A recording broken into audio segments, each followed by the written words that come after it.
Rail লাইনের পাশে ছড়িয়ে ছিটিয়ে আছে খণ্ড খণ্ড দেহাবশেষ। এক পাশে পা, অন্য পাশে হাত আর মাথা। গা শিউরে ওঠে এমন দৃশ্য। চোখের জলে ভিজে গেছে শোকাহত স্বজনদের কাপড়, আর এলাকা জুড়ে নেমে এসেছে নিস্তব্ধতা। দেহ ছিন্ন ভিন্ন হয়ে পড়ায় পরিচয় নিশ্চিত করতেও ব্যাগ পেতে হয় স্বজনদের। এরপর শুরু হয় টুকরো টুকরো অঙ্গ খোঁজার হৃদয় বিদারক দৃশ্য। বাবার আহাজারি, ছেলের হতভম্ব দৃষ্টি, ভাইয়ের কান্নার আওয়াজ, সব মিলিয়ে এক নির্মম ট্র্যাজেডি।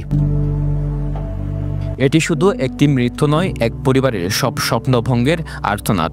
রেল লাইনে শুধু দেহ নয়, পড়ে আছে বেঁচে থাকা মানুষগুলোর জীবনের চিরস্থায়ী ক্ষত।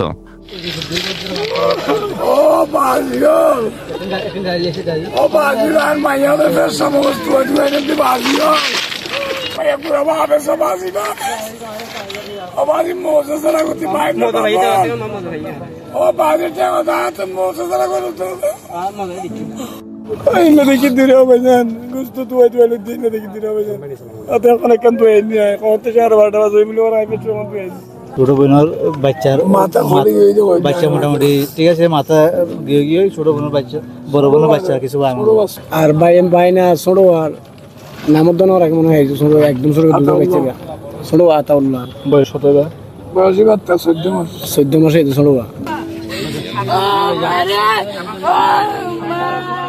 কি নির্মম দৃশ্য! ছোট কিশোরটি মায়ের টুকরো টুকরো দেহাবশেষ খুঁজতে এসেছে ঘটনাস্থলে। আমার আম্মুর গা দেখেছিলাম, আমার আম্মুর মাথায় দেখি নাই, আমার আম্মুর চুল দেখলাম। মানুষরা এখান থেকে গাছ নিয়ে রাখছে, আমার আম্মুর চুলটা দেখলাম, মাথা দেখলাম, তারপরে এটুকু দেখলাম।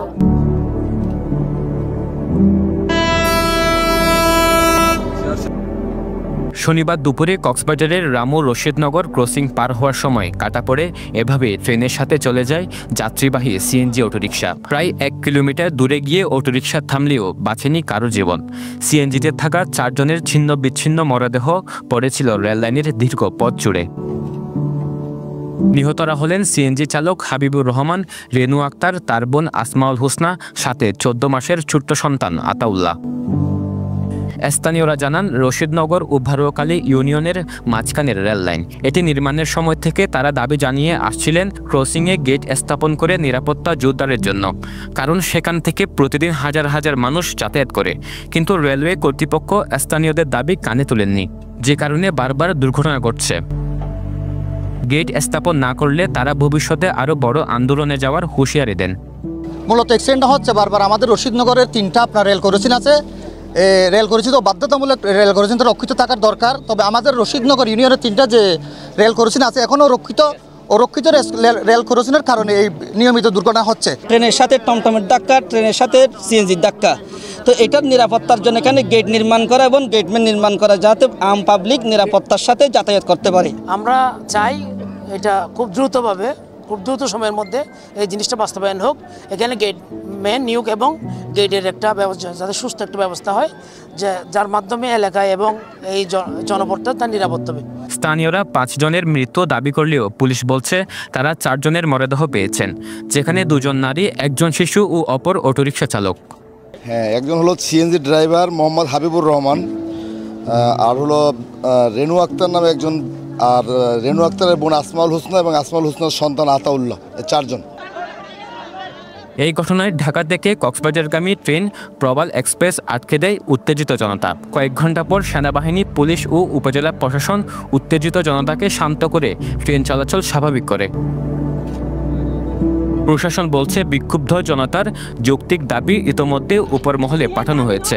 শীঘ্রই সেখানে গেট স্থাপন সহ প্রয়োজনীয় পদক্ষেপ নেওয়া হবে। যে এখানে যেহেতু সিকিউরিটিগত তাদের দাবি ছিল যে এখানে তারা গেটম্যান মানে গেটই করার জন্য স্থাপন করার জন্য বলেছে। আমি বলেছি আপনাদের দাবি মানা হবে এবং আপনাদের সাথে আমি